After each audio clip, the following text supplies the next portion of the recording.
প্রিয় শিক্ষার্থী বন্ধুরা, আবারও চলে আসলাম তোমাদের কাছে। আমরা tense and the utilisation of preposition part 3 নিয়ে আলোচনা শেষ করে আজকে আমরা পার্ট 4 নিয়ে আলোচনা করব। তো ইনশাআল্লাহ এই কাজটা আজকে আমরা পরে ইনশাআল্লাহ অনেকটা সহজ করব ইনশাআল্লাহ। তাহলে এবার আমরা যে এর আগে tense and the utilisation of preposition নিয়ে কথা বলেছিলাম, তো তার সাথে প্রিপোজিশনের ব্যবহারটা আমরা একটু করে সামনের দিকে আগাবো। তো যেহেতু প্রিপোজিশনের সম্বন্ধে আমাদের একটা সম্যক ধারণা একটু লাগবে, তো আজকে এই পার্টে একটু প্রিপোজিশনটা নিয়ে আলোচনা করা যাক। তোমরা এখানে কতগুলো প্রিপোজিশন চিহ্ন দেখতে পাচ্ছ, অ্যাভাব, অভার, টু, অন, ফ্রম, এগুলো যে দেখতে পাচ্ছ, এখানে একটা বৃত্ত বা ক্ষেত্র দিয়ে সেটাকে ইন্ডিকেট করে দেওয়া হয়েছে। তো তোমরা এই ওয়ার্ডগুলোতে একটু ভালো করে খেয়াল করে দেখো। এখানে যেগুলো, যেমন এখানে অন, এটার সাথে একটা কালো বৃত্ত, আউটের সাথে একটা কালো বৃত্ত, ইনের সাথে, আন্ডারের সাথে দেখতে পাচ্ছ। এই যেগুলো দেখতে পাচ্ছ এগুলো হচ্ছে মানে কোন কার্যক্রম যখন আমরা করি, সেই কার্যক্রমগুলোর মধ্যে যদি আমরা দেখি যে স্থির অবস্থা বোঝায়, তাহলে কিন্তু আমরা এগুলোকে ব্যবহার করি।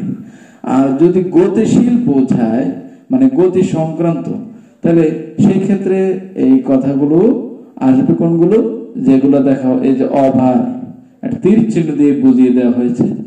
এই যেমন টু, ফ্রম, আউট অফ, যেমন এখানে আছে ফ্রম, এইগুলো, এই সমস্ত কথাগুলো দিয়ে আসলে এই গতি সংক্রান্ত বিষয়টাকে বোঝায়। তো আমরা এটাকে ক্লিয়ার করার জন্য কতগুলো এক্সাম্পল আমরা দেখে নিই। অর্থাৎ কাজগুলো বলতে আমরা স্থিতিশীল এবং গতিশীল বিষয়ের সাথে সম্পৃক্ত। দেখো কতগুলো এক্সাম্পল আমরা দেখে নিই। যেমন এখানে আমরা এক্সাম্পল হিসেবে ব্যবহার করতে পারি টু। যেমন ধরো এবার, তাহলে এবার আমরা এখান থেকে একটু দেখে নিই কতগুলো আমরা সেন্টেন্সে ব্যবহার করে দেখি কেমন।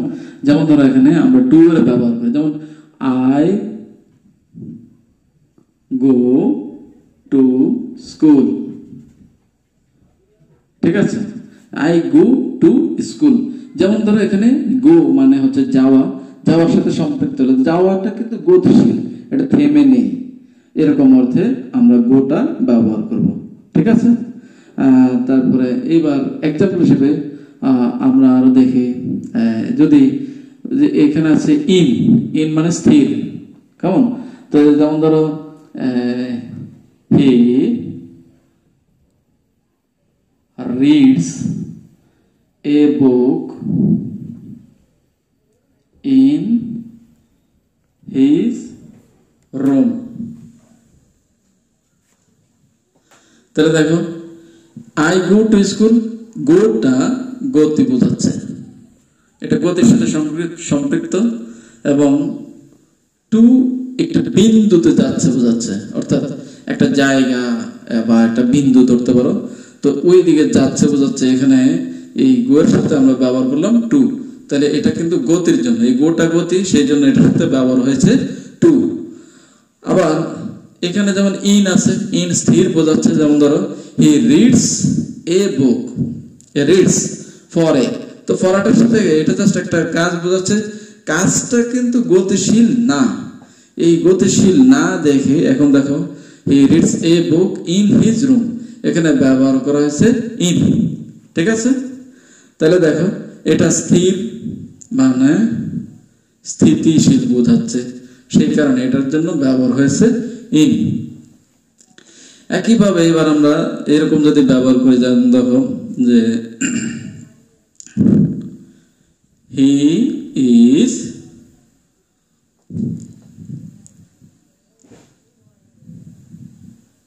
আমরা ধরতে পারি হি ইজ জাম্পিং দিতে পারে। ধরো he is jumping into the hall room. তাহলে দেখো হল রুম কেমন ধরেন এরকম একটা ক্ষেত্রের মতো, তাহলে ইন মানে হচ্ছে ভিতরে, আর যেহেতু সে এটার মধ্যে জাম্পিং লাফালাফি করছে, তাহলে এখানে কি হচ্ছে, গতিশীল বোঝাচ্ছে। তো গতি হওয়ার কারণে ব্যবহার হয়েছে কি টু, তাহলে এই জায়গায় ব্যবহার হবে টু। তার মানে আমরা বলতে পারি he jumping into the hall room. তাহলে ইন বোঝাচ্ছে হল রুমের ভিতর, আর টু বসানো হয়েছে মূলত হল রুমের ভিতরে সে কি করছে, জাম্পিং করছে, লাফালাফি করছে, তাহলে সেই ক্ষেত্রে ব্যবহার হচ্ছে ইনটু। আর যদি সে হল রুমের ভিতরে বসে পড়ছে, তাহলে পড়াটা কোনো লাফালাফি না, দৌড়াদৌড়ি না, এরকম কোনো কিছু গতিশীল না, সেই কারণে এখানে মানে ইন ব্যবহার করতে পারতাম আমরা। যেমন he is reading a book in the hall room বলতে পারতাম, কিন্তু এখন যদি জাম্পিং, তাহলে এখানে আমরা ব্যবহার করব ইনটু। ইন হচ্ছে ভিতর, আর যেহেতু গতিশীল সেজন্য ব্যবহার হয়েছে ইনটু। তো এখানে যদি আমরা রানিং দিয়ে দিই, রানিং মানে দৌড়াদৌড়ি, তাহলে দিতে পারো he is running into the hall room, অর্থাৎ রানিং দৌড়াদৌড়ি করছে, এটাও একটা গতিশীল বিষয়। আবার এখানে আমরা বলতে পারি যে হি জাম্পিং, এটা তো জাম্পিং তো আছেই, আমরা যদি বলতে পারি হি ইজ ডান্সিং, মানে নাচানাচি করতেছে, নাচানাচির কাজটা কিন্তু একটা গতিশীল, সেই জন্য ইন হচ্ছে ভিতরে, গতিশীল হওয়ার কারণে ইনটু। ঠিক আছে, তা এবার আমরা গতিশীল, এবার যাই আউট, আউটের কথা বলে। এবার আমরা যাই কতগুলো এক্সাম্পল কিন্তু আমি পাশে তারা করিয়েছি, দেখো এটার সাথে আমরা কিন্তু এখানে ভালো করে একটু লক্ষ্য করব। এখানে দেখো I am going to school, college, mosque. I am going to school, college, mosque, এই জায়গাটার মধ্যে দেখো আমি স্কুলে যাচ্ছি বা কলেজে যাচ্ছি বা মসজিদে যাচ্ছি। একই এক্সাম্পলের জায়গায় দেখো his father is going to the school অথবা দা কলেজ। খেয়াল করবা কথাটা, এখানে গোয়িং যাচ্ছে, তাহলে কি হলো, এটা গতি। আর কোথায় যাচ্ছে, একটা জায়গা অথবা একটা বিন্দু যাচ্ছে, তো সেই জন্য গতির কারণে ব্যবহার হয়েছে টু। একই জিনিস his father is going to the school, the college. তোমাদের প্রশ্ন হতে পারে যে টু এর পরে আমরা এইখানে প্রথমটাতে দা টু স্কুল কলেজ এরকম লেখা ছিল, কিন্তু পরেরটার মধ্যে কি লেখা আছে, টু দা স্কুল, কিভাবে টু দা কলেজ, এই জায়গায় কেন এটা হলো? আসলে দেখো যখন আমরা কোনো প্রতিষ্ঠানে সাধারণত যে প্রতিষ্ঠানের সংশ্লিষ্ট যারা, তারা কিন্তু প্রতিষ্ঠানে সবসময় যায়, তো সেই কারণে ওই প্রতিষ্ঠানের সামনে আর দি লেখা লাগে না, নির্দিষ্ট করে বলা লাগে না। যেমন এখানে আমি হয়তো ছাত্র, সেই কারণে আমি স্কুলে যাই বা যাচ্ছি, কলেজে যাচ্ছি বা মসজিদে যাচ্ছি, তো এটা এই প্রতিষ্ঠানের সাথে আমি সম্পৃক্ত, সবসময়ের জন্য সম্পৃক্ত, সেই কারণে কিন্তু এখানে ওই প্রতিষ্ঠানের আগে লেখা হয়েছে টু। আর এইদিকে আসছে his father is going to the school, to the college, অর্থাৎ তার বাবা সবসময় কিন্তু স্কুলে বা কলেজে যান না, হয়তো কোনো একটা কারণে আজকে হঠাৎ করে গিয়েছেন, তো সেই কারণে এই তার সাথে প্রতিনিয়ত কোনো এই স্কুল বা কলেজের সাথে সম্পৃক্ত না, সেই কারণে কিন্তু ওই প্রতিষ্ঠানের সাথে দি কথাটা সহ লাগাতে হবে। তো এখানে ইচ্ছে করলে আমরা মসজিদ ব্যবহার করতে পারতাম, কিন্তু মসজিদে তো আসলে সবাই যায়, সাধারণত মসজিদে সবাই যায়, তো সেই কারণে সেখানে মসজিদটা ব্যবহার করলাম না। তো দেখো একইভাবে এখানে গতির জন্য ব্যবহার হলো টু, আর এখানে ছিল টু স্কুল, টু কলেজ, এখানে হয়েছে to the school, to the college. Okay, এবার এখানে আসি we are taking tea in the room, আমরা চা পান করছি বা চা খাচ্ছি, তো সেই ক্ষেত্রে দেখো চা খাওয়াটা এটা কিন্তু কোনো গতিশীল না, এটা একটা স্থিতিশীল কাজ, জায়গায় বসে আমরা চা খাই, তাহলে স্থিতিশীল হওয়াতে ব্যবহার হয়েছে কোথায়, ইন ব্যবহার হয়েছে। তো রুমটা একটা কক্ষ বা একটা ক্ষেত্রের ভিতর বোঝানোর জন্য ব্যবহার হয়েছে ইন, স্থিতির কারণে কিন্তু, আর গতির কারণে হয়েছে টু। এবার আসি the rats are going into the hole, hole মানে হচ্ছে গর্ত, কেমন, তাহলে এই গর্তের ভিতরে ইঁদুরগুলো প্রবেশ করছে, তো প্রবেশ করার সময় যখন প্রবেশ করছে তাহলে সে দেখো এখানে গো কথাটা আসছে, আর গো আমরা জানি যে একটা গতিশীল ভার্ব, সেই জন্য আর যেহেতু একটা ক্ষেত্রের ভিতর, তাহলে তার মানে ইন সাথে গতিশীল হওয়াতে ইনটু সহ ব্যবহার হয়েছে, এটা আমি একটু আগে বলেছিলাম। একইভাবে দেখো এবার আসি আমরা আরেকটা example, the bird is flying over my head, অর্থাৎ এই ওভার এইটা কেন হলো, ফ্লাইং গতি, তো ওভার এই গতির কারণে ব্যবহার হয়েছে, মানে উড়ে যাচ্ছে একটি পাখি, কিভাবে কোথায়, আমার মাথার উপর দিয়ে। তো উপর বোঝাতে ব্যবহার হয় ওভার, যে কোনো জিনিসের উপর দিয়ে ব্যবহার হয় ওভার। ওভার, তবে তার সাথে কি থাকতে হবে? গতি সহ যুক্ত থাকতে হবে। সেজন্য the bird is flying over my head. তো গতি হওয়ার কারণে ওভার। কিন্তু যদি গতি উপর দিয়ে কোনো কিছু বোঝানোর জন্য যদি গতিশীল না বোঝায়, তাহলে স্থিতিশীল যদি হয়, তাহলে কিন্তু আমরা ব্যবহার করব অ্যাভাব। তোমরা এই চিত্রতে একটু দেখো, এখানে অ্যাভাবের জায়গায় কিন্তু স্থির বোঝানো হয়েছে, আর ওভারের জায়গায় গতি বোঝানো হয়েছে। তো এখানে the sky is অ্যাভাব my head, তো আমার মাথার উপরে এই আকাশটা, আকাশটা অবশ্যই গতিশীল না, সেই কারণে ব্যবহার হয়েছে অ্যাভাব। তাহলে আমরা এখানে বলতে পারি যে এটা স্থির, স্থির হওয়ার কারণে এই জায়গায় দ্য স্কাই অর্থাৎ আকাশটা কি স্থির, স্থির হওয়ার কারণে এই জায়গায় হয়েছে অ্যাভাব। তাহলে উপর দিয়ে বোঝাতে গতিশীল বোঝাতে ওভার, আর যদি উপরে উপরে আছে কিন্তু স্থিতিশীল তাহলে হবে অ্যাভাব। এই দুইটার জায়গা একটা হলো গতি আর একটা হলো স্থিতি। একইভাবে এবার আরেকটা এক্সাম্পলের দিকে যাই আমরা। The snake is running through the pipe.